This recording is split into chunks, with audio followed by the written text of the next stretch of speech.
नमस्कार दोस्तों, मैं अभिषेक और स्वागत है हमारे चैनल अभिषेक टॉक्स पर।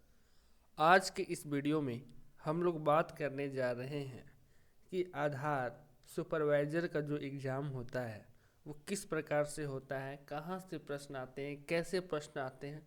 जैसे कि हमने 6 महीने पहले आधार सुपरवाइज़र का एग्ज़ाम दिया था और हम एक ब्लॉक में अभी कार्यरत हैं और बहुत ही अच्छी इनकम है आधार के माध्यम से। ठीक है, तो आप लोग भी आधार का एग्ज़ाम पास करिए और ब्लॉक या बैंक या फिर कोई भी सरकारी संस्थान में जाकर बैठ जाइए, आपको अच्छी इनकम होगी। ठीक है, तो चलिए वीडियो को स्टार्ट करते हैं।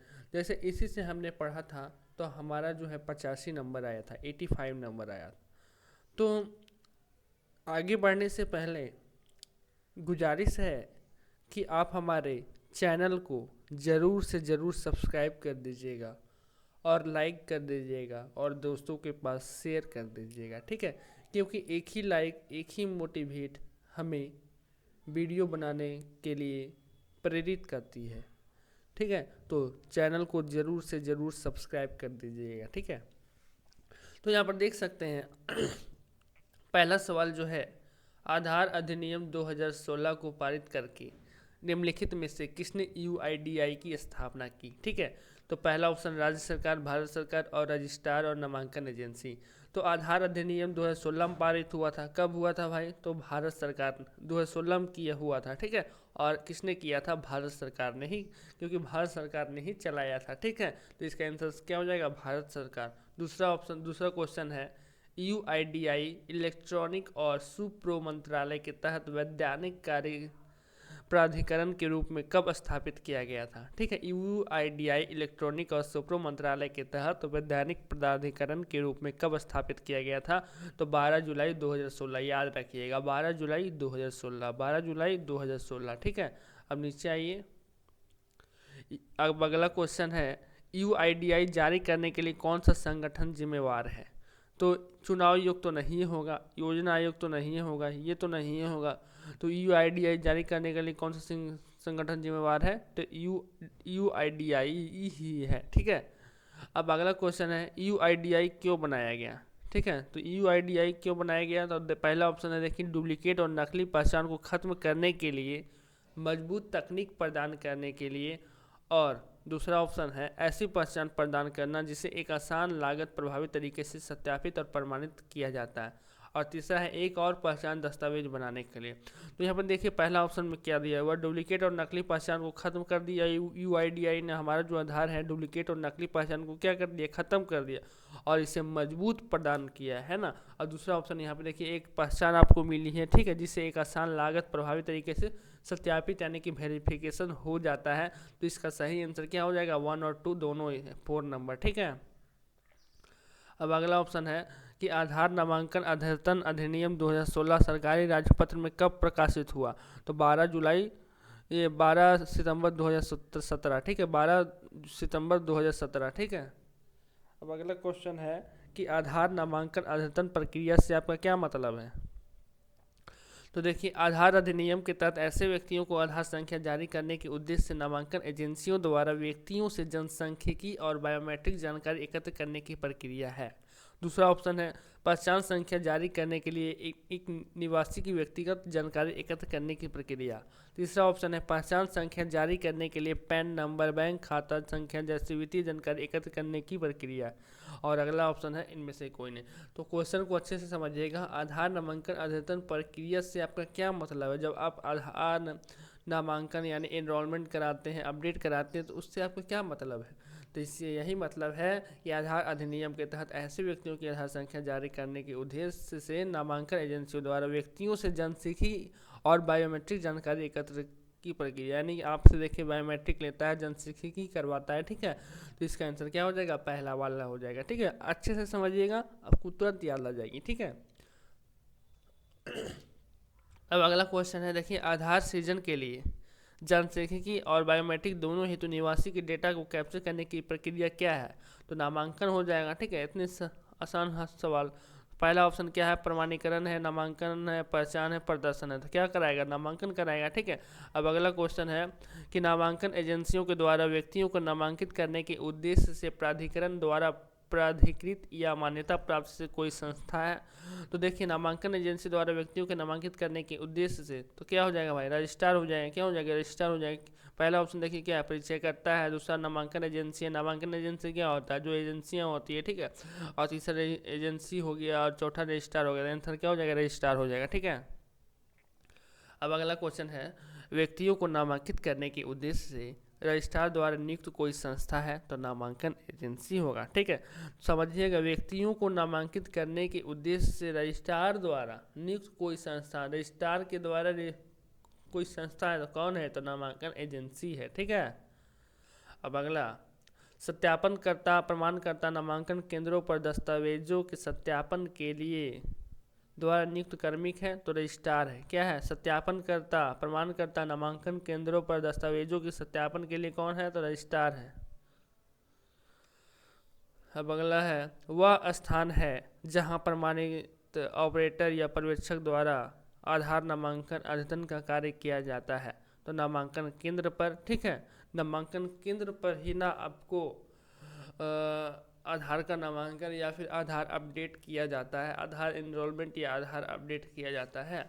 अब अगला क्वेश्चन है, नामांकन केंद्रों पर नामांकन अद्यतन की प्रक्रिया निष्पादित करने के लिए नामांकन एजेंसियों द्वारा नियोजित एक प्रमाणित कर्मचारी है। तो नामांकन पर्यवेक्षक हो जाएगा। क्या हो जाएगा, नामांकन पर्यवेक्षक हो जाएगा। ठीक है। निम्नलिखित में कौन सुनिश्चित करता है कि केवल प्रशिक्षित और प्रमाणित व्यक्ति नामांकन अद्यतन प्रक्रिया का संचालन करते हैं। तो पहला ऑप्शन है UIDAI, और दूसरा है ऑपरेटर, और तीसरा है पर्यवेक्षक, और चौथा है क्या भाई, नामांकन एजेंसी। तो आंसर क्या हो जाएगा, नामांकन एजेंसी हो जाएगा। ठीक है। अब अगला क्वेश्चन है, ऑपरेटर पर्यवेक्षक की भूमिका के लिए प्रमाणन परीक्षा आयोजित करने के लिए कौन जिम्मेवार है। तो परिचयकर्ता है। दूसरा ऑप्शन नामांकन एजेंसी है। तीसरा ऑप्शन है परीक्षा और प्रमाणन एजेंसी। चौथा है रजिस्ट्रार। तो कौन हो जाएगा, परीक्षा और प्रमाणन एजेंसी जो है ऑपरेटर पर्यवेक्षक की भूमिका के लिए प्रमाणन परीक्षा आयोजित करने के लिए जिम्मेवार है। तो परीक्षा कौन लेता है, परीक्षा और प्रमाणन एजेंसी। ठीक है, सिंपल सी बात। अब अगला क्वेश्चन है, एक व्यक्ति है जो रजिस्ट्रार और प्राधिकरण के साथ पंजीकृत है, जो किसी ऐसे व्यक्ति की पहचान की पुष्टि करता है जिसके पास कोई वैध POI और POI नहीं है। तो कौन हो जाएगा, जिसके पास कुछ है ही नहीं, एक व्यक्ति है, तो कौन हो जाएगा, परिचय करता है। पहला ऑप्शन देखिए ऑपरेटर, ऑपरेटर तो काम करेगा भाई। दूसरा है परिचय करता, तीसरा है नामांकन एजेंसी, और चौथा एजेंसी। तो इसका आंसर क्या हो जाएगा, परिचय करता होगा। ठीक है। अब देखिए अगला क्वेश्चन है कि आधार नामांकन अपडेट कौन करता है। तो ऑपरेटर है। दूसरा है, एक व्यक्ति जो आधार नामांकन के लिए आवेदन की तिथि से पहले 12 महीनों में 182 या उससे अधिक की अवधि से भारत में रहा हो। और तीसरा है अनिवासी भारतीय, और चौथा इनमें से कोई नहीं। तो एक व्यक्ति जो आधार नामांकन के लिए आवेदन की तिथि से पहले 12 महीनों में 182 या उससे अधिक दिन भारत में रहा। सिंपल सी बात है, कोई भी व्यक्ति अगर 182 दिन से ऊपर हमारे भारत में रहा होगा तो उन्हीं का जो है आधार इनरोलमेंट या आधार अपडेट हो सकता है। अब अगला क्वेश्चन है कि आधार पहचान संख्या को क्या बोलते हैं, EID बोलते हैं। EID ध्यान में रखिएगा। ठीक है, ये सभी पूछ देता है। नामांकन के समय निवासियों को आवंटित एक अंक संख्या है। तो नामांकन ID जो होते हैं 28 अंक का होते हैं। ठीक है। EID इनरोलमेंट नंबर जो होते हैं 28 अंक का होते हैं। ठीक है। और आधार नंबर की बात करें तो आपसे तो 12 अंक की होती है। ठीक है, संभल के यहाँ पे। ठीक है। अब देखिए, निवासी एक व्यक्ति है जो आधार नामांकन अद्यतन के लिए आवेदन की तारीख से पहले 12 महीनों में कितने दिन, तो अभी हमने ऊपर में ही बताया था कि 182 दिन या उससे अधिक भारत में रहा हो। ठीक है। अब अगला है, निवासी अपने आधार संबंधित शिकायतों समस्या के लिए निम्नलिखित में से किन नंबरों पर संपर्क करें। ये सभी लोग जानते होंगे, 1947 पर ही संपर्क किया जाता है। अगर आपको कोई दिक्कत, कोई प्रॉब्लम, कोई समस्या, कोई शिकायत आ रही हो तो उन्हें जो है 1947 के नंबर पर कॉल करनी चाहिए। ठीक है। अब अगला क्वेश्चन है, आधार विशिष्ट है क्योंकि दो निवासियों के पास एक जैसी आधार संख्या नहीं होगी। एक परिवार को एक विशिष्ट मान्यता प्राप्त आईडी मिल सकती है। और तीसरा ऑप्शन है एक व्यक्ति 2 आधार संख्या का लाभ उठा सकता है। और चौथा है इनमें से कोई नहीं। तो इसका आंसर क्या हो जाएगा कि आधार विशिष्ट है क्योंकि 2 निवासियों के पास एक जैसी आधार संख्या नहीं होगी। ठीक है, अब अगला है निम्नलिखित में कौन सा नामांकन सेटअप का घटक नहीं है। तो कंप्यूटर है, बायोमेट्रिक डिवाइस है, बम डिटेक्टर है, तो आइरिस स्कैनर है। ये तीनों देखिए लग सकते हैं, लेकिन बम डिटेक्टर जो है ये नामांकन सेटअप का घटक नहीं है। समझ में बात आई। अब देखिए अगला ऑप्शन है इनमें से कौन सा आधार के बारे में सही है। एक व्यक्ति कई आधार संख्या प्राप्त कर सकता है, ये बिल्कुल गलत है। आधार निवासियों की वित्तीय जानकारी एकत्र कर सकता है, गलत है। आधार नागरिकत्व के सबूत के रूप में इस्तेमाल किया जा सकता है, बिल्कुल नहीं। आधार सफल प्रमाणीकरण के द्वारा निवासियों की पहचान को सक्षम बनाता है, ये बिल्कुल सही है। आधार जो है सफल प्रमाणीकरण के द्वारा निवासियों को क्या होती है, पहचान दिलाती है, पहचान दिलाने में सक्षम बनाती है। ठीक है, वेरिफिकेशन करवाती है, वेरिफिकेशन होता है, सत्यापन होता है। ठीक है, अब अगला है निवासी की विशिष्ट पहचान के लिए आधार निम्नलिखित में से किसका उपयोग करता है। तो निवासी का नाम और पता, दूसरा उंगलियां और निशान, और तीसरा आँख की पुतली, और चौथा है 2 और 3। तो देखिए उंगलियों का निशान को क्या करता है, पहचान के लिए विशिष्ट पहचान दिलाता है। ठीक है, और आँख की पुतली भी। ठीक है, अब अगला है दिए गए कौन सा आधार के बारे में सही है। पहला ऑप्शन है यह सिर्फ एक और कार्ड है। दूसरा है आधार संख्या सृजन हेतु जनसांख्यिकी और बायोमेट्रिक जानकारी एकत्र और रिकॉर्ड करेगा। तीसरा है आधार अन्य सभी आईडी को प्रतिस्थापित करेगा। और चौथा है जाति धर्म भाषा जैसी प्रोफाइलिंग जानकारी एकत्र करेगा। तो इसका सही आंसर हो जाएगा आधार 2 नंबर ऑप्शन, आधार संख्या सृजन और हेतु जनसांख्यिकी और बायोमेट्रिक जानकारी एकत्र और रिकॉर्ड करेगा। ठीक है, बहुत ही अच्छे सवाल हैं भाई, सभी सवाल इसी से लड़ेंगे, ध्यान रखिएगा। 90% गारंटी है कि इसी से सवाल लड़ेंगे। ठीक है, देखें क्या संख्या निवासी को आधार सूचित करने का एक दस्तावेज है। हाँ, आधार संख्या जो है निवासी को सूचित करने का एक दस्तावेज है। अब अगला है आधार का उपयोग नागरिकता को साबित करने के लिए किया गया। नागरिकता को कभी नहीं साबित कर पाएगा हमारा आधार कार्ड। ठीक है, तो ये गलत है, झूठ है। अब अगला है आधार भारत के उन सभी निवासियों को दिया जाएगा जो आधार नामांकन की अवधि से 180 दिन के लिए भारत में रहा हो। हाँ, इसके पहले भी हमने बताया 2 क्वेश्चन इस पे, इसके पहले भी ऊपर में था। ठीक है, तो इसका क्या आंसर हो जाएगा, सच हो जाएगा। ठीक है, अब देखिए अगला क्वेश्चन है यूआईडीआई के दृष्टिकोण भारत के निवासियों को एक विशिष्ट पहचान है और किसी भी समय कहीं भी प्रमाणीकृत करने के लिए एक डिजिटल मंच के साथ सशक्त बनाना है। तो ये गलत है। ठीक है, प्रमाणीकरण डिजिटल मंच के सशक्त नहीं बनाना है। ठीक है, आधार 15 अंकों की संख्या है। आपको पता है कि आधार जो है हमारा कितने अंकों की संख्या है, आधार जो है हमारा 12 अंकों की संख्या है। तो इसका क्या हो जाएगा आंसर, झूठ हो जाएगा, 15 अंकों नहीं होती है। ठीक है, अब देखिए यहाँ पे अगला सवाल है कि निम्नलिखित में कौन सा व्यक्ति या संस्था का रजिस्ट्रार बनने के लिए योग्य है।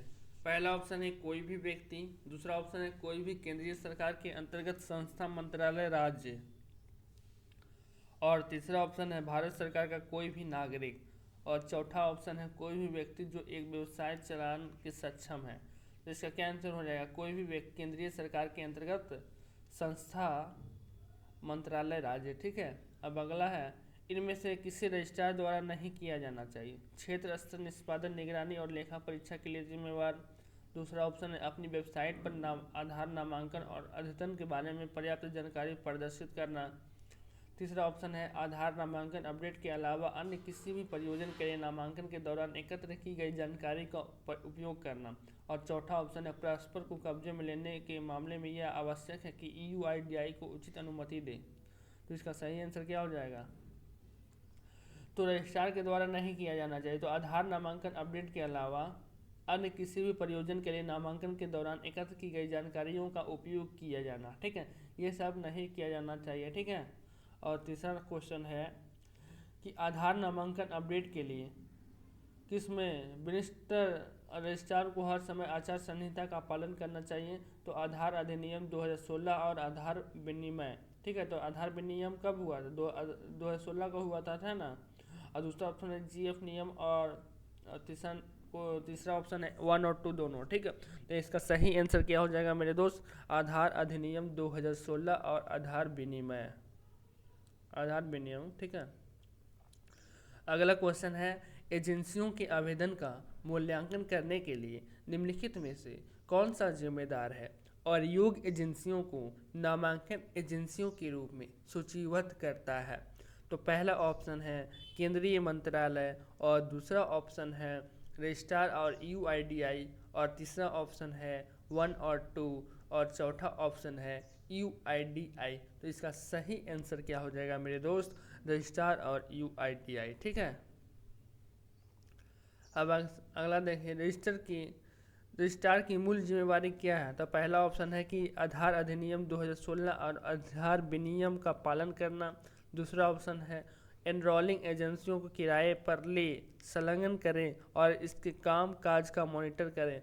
और तीसरा ऑप्शन है सुनिश्चित करें कि क्या नामांकन और अद्यतन संचालन करने के लिए उनके द्वारा नियोजित या नियुक्त कोई भी नामांकन एजेंसी और या व्यक्ति प्रमाणित है। इसका सही आंसर क्या हो जाएगा? ऊपर के सभी। ठीक है,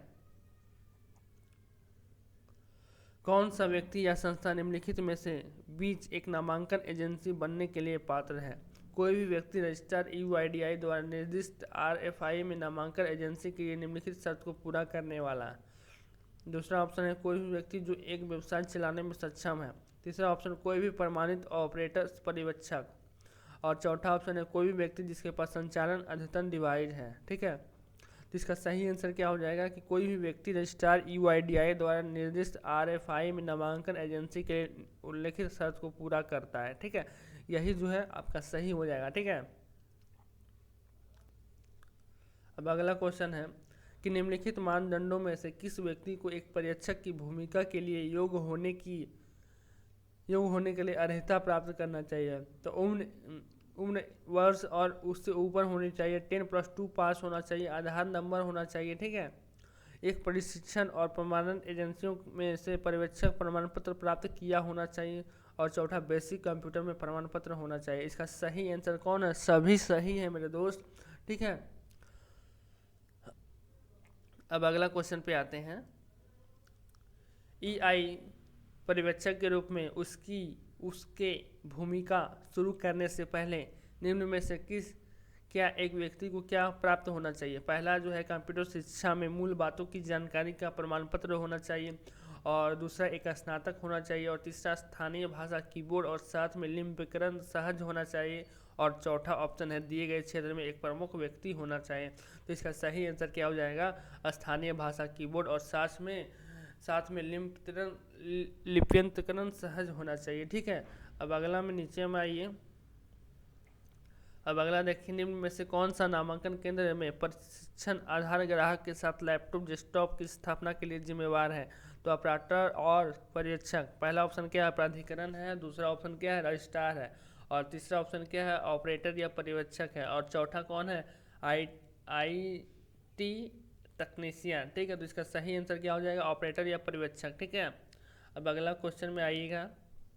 पर्यवेक्षक को नामांकन एजेंसी के पास आवश्यक दस्तावेजों के साथ अपना बोर्डिंग फॉर्म जमा कराना होगा, जो बाद में इस फॉर्म को सत्यापन करने के लिए संबंधित डैश को प्रस्तुत करता है। इसका देखिए, पहला ऑप्शन क्या है? प्राधिकरण और क्षेत्रीय कार्यालय, दूसरा ऑप्शन क्या है? सत्यापन अधिकारी, और तीसरा ऑप्शन क्या है? एक और पर्यवेक्षक, और चौथा ऑप्शन है रजिस्ट्रार कार्यालय। तो इसका सही आंसर क्या हो जाएगा? प्राधिकरण के क्षेत्रीय कार्यालय जो है इस फॉर्म को सत्यापन के लिए प्रस्तुत करता है।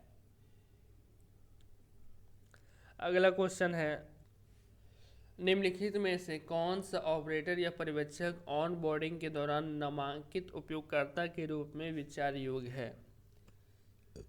एक उपयोगकर्ता जो अन्य निवासियों का परिचय कराता है और POI या POA को प्रस्तुत नहीं कर सकता।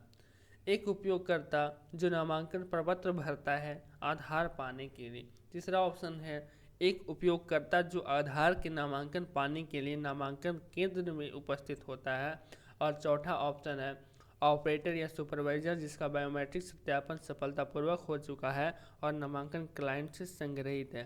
क्वेश्चन अच्छा से समझिएगा। ऑपरेटर या पर्यवेक्षक ऑन बोर्डिंग के दौरान जो है नामांकित उपयोगकर्ता के रूप में विचार्य योग है। तो क्या क्या विचार्य योग है?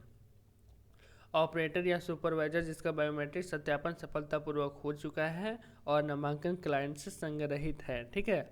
अब अगला जो देखिए क्वेश्चन है, परिचयकर्ता आधारित नामांकन के मामले में दी गई कौन सी अतिरिक्त जानकारी को एकत्र करता है?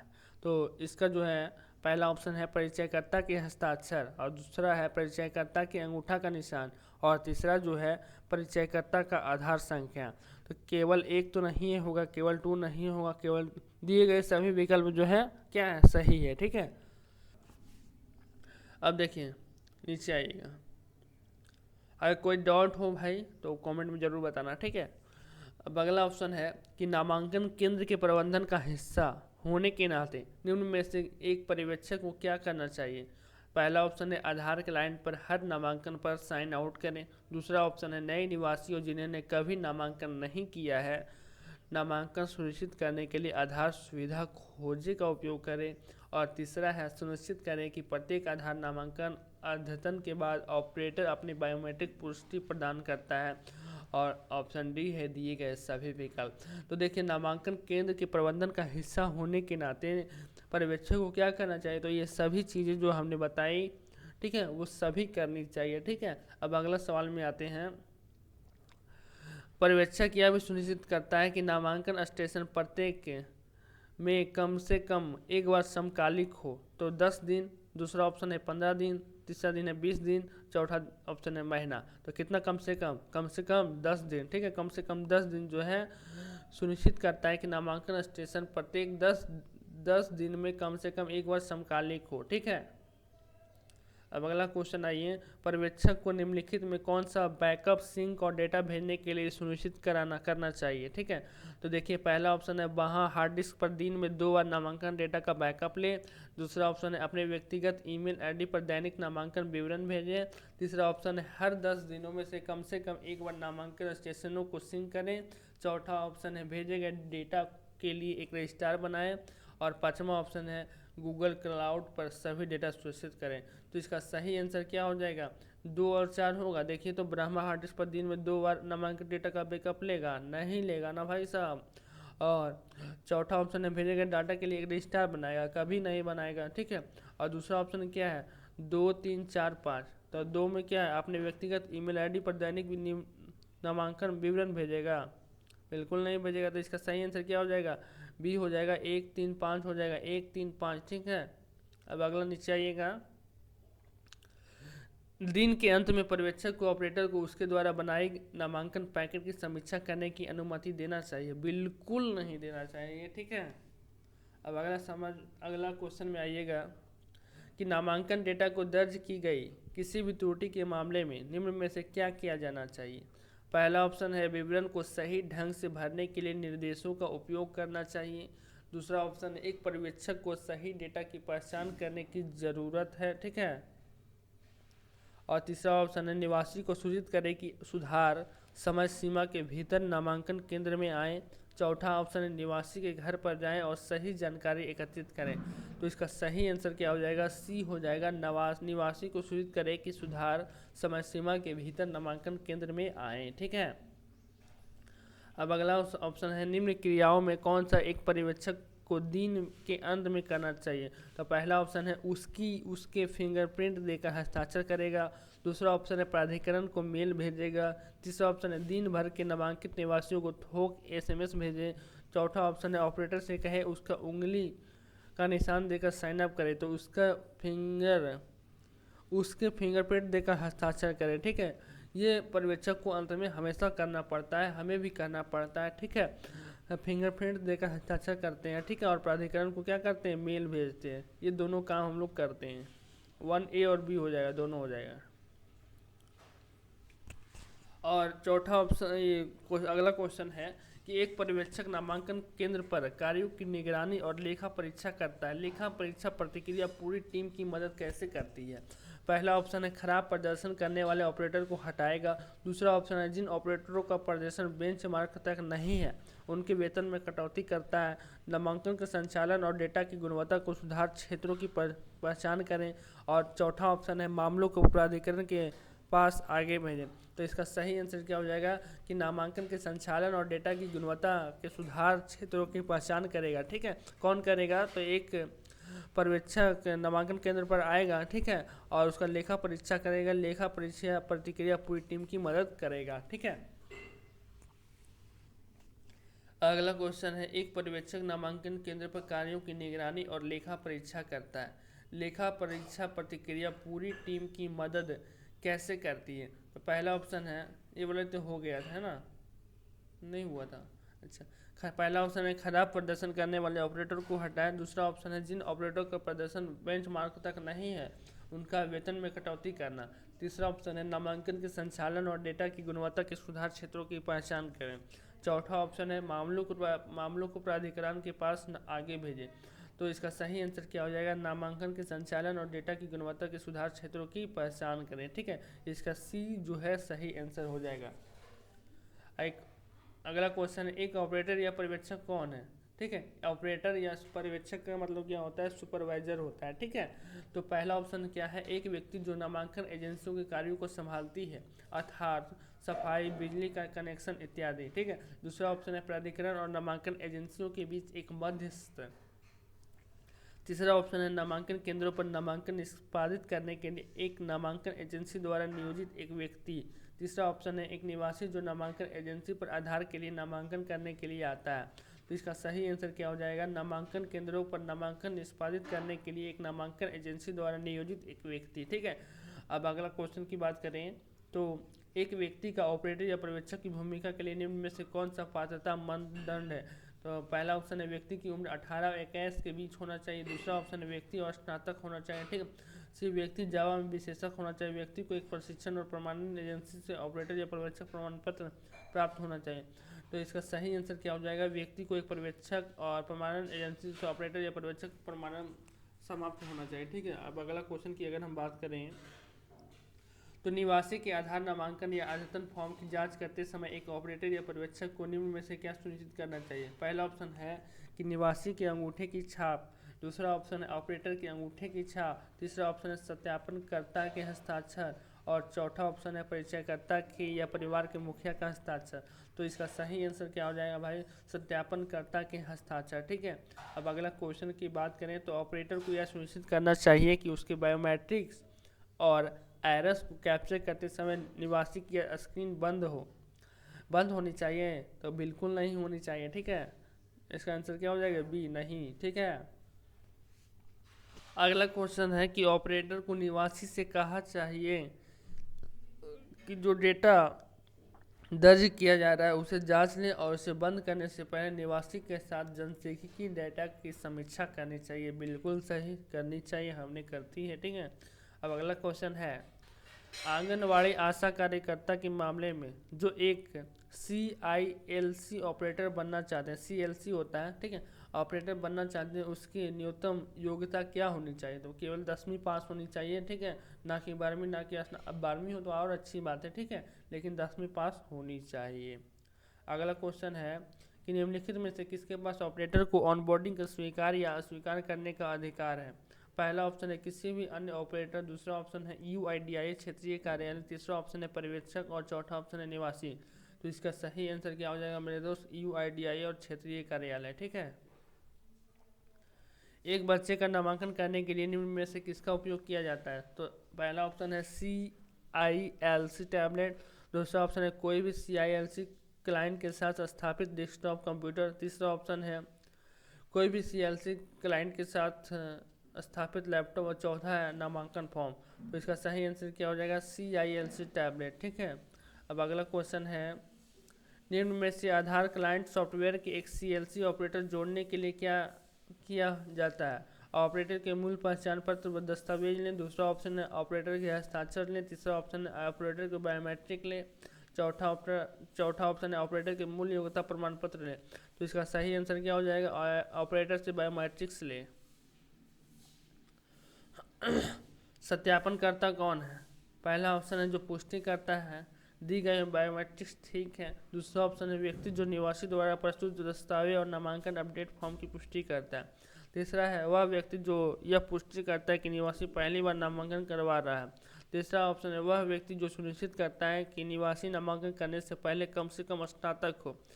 तो इसका सही आंसर हो जाएगा व्यक्ति जो निवासी द्वारा प्रस्तुत दस्तावेज और नामांकन अपडेट फॉर्म की पुष्टि करता है। इसका सही आंसर क्या हो जाएगा? Second number. ठीक है, अगला क्वेश्चन है निवासी के बीच कौन अच्छी तरह के सत्यापनकर्ता की भूमिका के लिए उपयुक्त है? तो पहला ऑप्शन है निजी स्कूल के शिक्षक, और दूसरा ऑप्शन है सेवानिवृत्त सरकारी अधिकारी, तीसरा ऑप्शन है अच्छी तरह से शिक्षित गृहिणी, और डी है सैनिक कर्मचारी। तो इसका सही आंसर क्या हो जाएगा? सेवानिवृत्त सरकारी अधिकारी। ठीक है, अब अगला क्वेश्चन है निवासी द्वारा प्रस्तुत निम्नलिखित दस्तावेजों में से कौन सा POA के रूप में सत्यापन प्रयोजन के लिए स्वीकार है? पहला ऑप्शन है मूल शैक्षिक योग्यता दस्तावेज, दूसरा ऑप्शन है राज्य पात्रित अधिकारी द्वारा सत्यापित पैन कार्ड की फोटोकॉपी, तीसरा ऑप्शन है बिजली का बिल जो 3 महीने से अधिक पुराना ना हो, चौथा ऑप्शन है दिए गए विकल्प। तो इसका सही आंसर क्या हो जाएगा? बिजली का बिल जो 3 महीने से अधिक पुराना हो। ठीक है, निम्नलिखित में से किसे सत्यापनकर्ता सत्यापन के लिए मना कर सकता है? यदि उसे पहला ऑप्शन है यदि उसे पता चलता है कि दस्तावेज में विवरण बदल गए हैं, दूसरा ऑप्शन ये है कि यदि प्रमाण पत्र की फोटोकॉपी प्रस्तुत किया जाता है तो, तीसरा ऑप्शन है यदि निवासी पते के प्रमाण के रूप में बिजली का बिल जमा करता है तो, तीसरा ऑप्शन है D 1 और 2। तो ये देखिए, अगर कोई भी दस्तावेज में अगर विवरण बदल दिया, एडिट कर दिया जाता है तो उसका सत्यापनकर्ता सत्यापन से मना कर देता है अगर उसे पता चल जाता है तो। ठीक है, दूसरा ऑप्शन यदि प्रमाण पत्र की फोटोकॉपी अगर प्रस्तुत करता है तो फोटोकॉपी से काम नहीं होता है भाई, ओरिजिनल से होती है। ठीक है, इसका सही आंसर क्या हो जाएगा? A और B दोनों। ठीक है, अब क्वेश्चन नंबर 33 में आइए। POI के निवासी के नाम युक्त एक दस्तावेज की आवश्यकता है, तो मोबाइल नंबर, घर का पता, ईमेल पता, फोटो। तो इसका सही आंसर क्या हो जाएगा? फोटो। ठीक है, अब अगला क्वेश्चन में आइए। एक निवासी ने आधार नामांकन के लिए आपसे संपर्क किया। POI के निवासी का नाम चंद्र प्रसाद है जबकि POI में यह चंद्रशेखर है, आप इस तरह का मामले में क्या करेंगे? तो इसका सही आंसर है कि पहला ऑप्शन है चंद्र प्रसाद के रूप में नाम दर्ज करेंगे, दूसरा ऑप्शन है चंद्रशेखर के रूप में नाम दर्ज करेंगे, चंद्रशेखर प्रसाद के नाम में दर्ज करेंगे, और चौथा ऑप्शन है आवेदन अस्वीकार करेंगे। ठीक है, तो देखिए क्या ऑप्शन, POI में निवासी का नाम चंद्र प्रसाद है जबकि POA में चंद्रशेखर है, तो ये बिल्कुल गलत बात है, ये आवेदन रिजेक्ट हो जाएंगे, आवेदन अस्वीकार हो जाएंगे। इसका सही आंसर क्या हो जाएगा? Option number D। यदि नामांकनकर्ता द्वारा प्रस्तुत 2 दस्तावेजी प्रमाणों में से एक ही नाम में भिन्नता है तो आप इस मामले में क्या करेंगे? पहला ऑप्शन है शैक्षिक योग्यता प्रमाण पत्र में दिया हुआ नाम दर्ज करेंगे, दूसरा ऑप्शन निवासी का पूरा नाम दर्ज करेंगे, तीसरा ऑप्शन निवासी द्वारा सुलझा गया नाम को दर्ज करेंगे। ठीक है, और चौथा है ऑप्शन POI दस्तावेजों में दर्ज नाम को दर्ज करेंगे। तो सही आंसर क्या हो जाएगा भाई? POA दस्तावेज में दर्ज नाम को दर्ज करेंगे। ठीक है, अब अगला क्वेश्चन है ऑपरेटर को ऑपरेटर की भूमिका लेने से पहले निम्न में से क्या करनी चाहिए? पहला ऑप्शन है अपनी पढ़ाई को पूरा करें और अपने कार्यकाल के दौरान किसी अन्य शिक्षा से संबंधित गतिविधियों में संलग्न रहे, दूसरा ऑप्शन है प्राधिकरण की वेबसाइट पर उपलब्ध आधार नामांकन पर अपडेट और प्रमाणित प्रशिक्षण सामग्री पढ़ें, तीसरा ऑप्शन है C और जावा सॉफ्टवेयर प्राधिकरण और प्रशिक्षित हो। इनमें ऑपरेटर की क्या भूमिका है? पहले निम्न में से क्या करना चाहिए? तो इन जितना भी ऑप्शन दिया हुआ है, ठीक है, सभी जो है सभी को करना होगा। ठीक है, अब इसका सही आंसर क्या हो जाएगा? Option number D। Option number D नहीं सर, ऑप्शन नंबर B, प्राधिकरण की वेबसाइट पर उपलब्ध आधार नामांकन पर अपडेट और प्रमाणीकरण प्रशिक्षण सामग्री पढ़ें। ठीक है, अब अगला क्वेश्चन है पर्यवेक्षक यह सुनिश्चित करे कि नामांकन केंद्र के कर्मचारी निर्धारित शुल्क के अलावा कोई भी अतिरिक्त पैसे के लिए ना कहे। ये बिल्कुल सही बात है, अगर करे तो इस प्रकार से अगर करे तो आपको क्या करना है? 1947 पे कॉल करना है और उसकी शिकायत करनी है। ठीक है, उपक्रमों बैंकों के सहित कोई भी सेवारत सेवानिवृत्त अधिकारी दोनों में से संस्कर और सार्वजनिक क्षेत्र में से डैश के रैंक से नीचे नहीं हो प्रमाणक के रूप में तैनात किया जाए। इसका सही आंसर क्या हो जाएगा? ग्रुप C हो जाएगा। क्या हो जाएगा भाई? ग्रुप C हो जाएगा। ठीक है, ऑप्शन नंबर C। अब अगला क्वेश्चन है कि निम्नलिखित जानकारी के मदों में से कौन सा केवल रिकॉर्ड के लिए एकत्र किया जाता है और कोई सत्यापन नहीं किया जाता है? पहला ऑप्शन है वयस्कों के मामले में माता पिता के बारे में जानकारी, दूसरा ऑप्शन है शैक्षिक योग्यता के बारे में जानकारी, तीसरा है बच्चों के मामले में पति से संबंधित सूचना, ऑप्शन नंबर डी है बच्चों के मामले में माता पिता से संबंधित सूचना। तो सही आंसर क्या है? वयस्कों के मामले में माता पिता की जानकारी। ठीक है। निम्न में कौन परिवार के मुखिया और परिवार के सदस्यों के बीच संबंध स्थापित करने के लिए किया जाना चाहिए? पहला ऑप्शन है POR दस्तावेज स्थापित करें, दूसरा ऑप्शन परिवार के सदस्यों का साक्षात्कार, तीसरा ऑप्शन है DNO रिपोर्ट के लिए कहें, और चौथा ऑप्शन है परिवार के पड़ोसियों के साथ स्थापित करें। ठीक है, POR दस्तावेज को सत्यापित करें। ठीक है, पहला ऑप्शन सही है। अब अगला क्वेश्चन में आइए 41 नंबर में, जब परिवार के नामांकन करवा रहे हैं तो परिवार के मुखिया को हमेशा परिवार के सदस्य के साथ जाना चाहिए। बिल्कुल जाना चाहिए, ये ऑप्शन सही है। ठीक है। और 42 नंबर क्वेश्चन में आइए, परिवार के मुखिया आधारित सत्यापन के मामले में नामांकन या अपडेट फॉर्म में परिवार के मुखिया का विवरण सत्यापित करना अनिवार्य है? बिल्कुल नहीं, झूठ है। ठीक है। अगला क्वेश्चन है, परिवार के मुखिया आधारित नामांकन के मामले में संबंधों का विवरण का उल्लेख करना आवश्यक नहीं है? बिल्कुल नहीं, झूठ है। ठीक है। अब अगला क्वेश्चन है कि परिचयकर्ता आधारित नामांकन के मामले में अतिरिक्त जानकारी के रूप में केवल परिचयकर्ता का नाम आवश्यक है? बिल्कुल झूठ। ठीक है।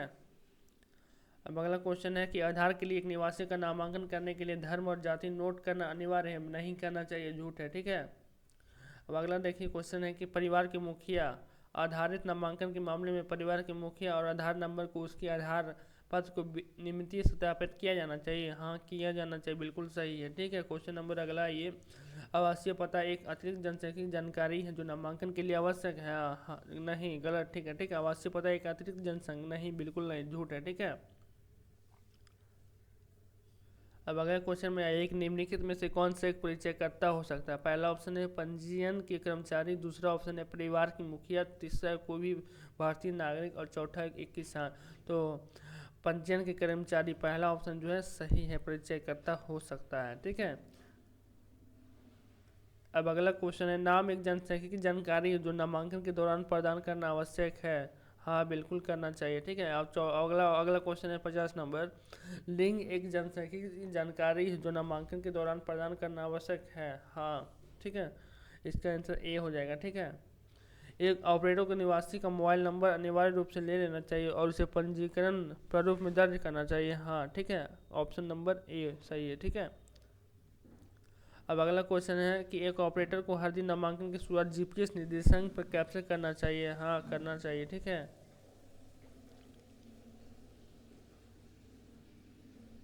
अब देखिए अगला क्वेश्चन है कि 5 साल से कम उम्र के बच्चों के अलावा नामांकन के गुजरने वाले सभी व्यक्तियों से निम्न में से कौन सी जनसांख्यिकी जानकारी एकत्र की जाएगी?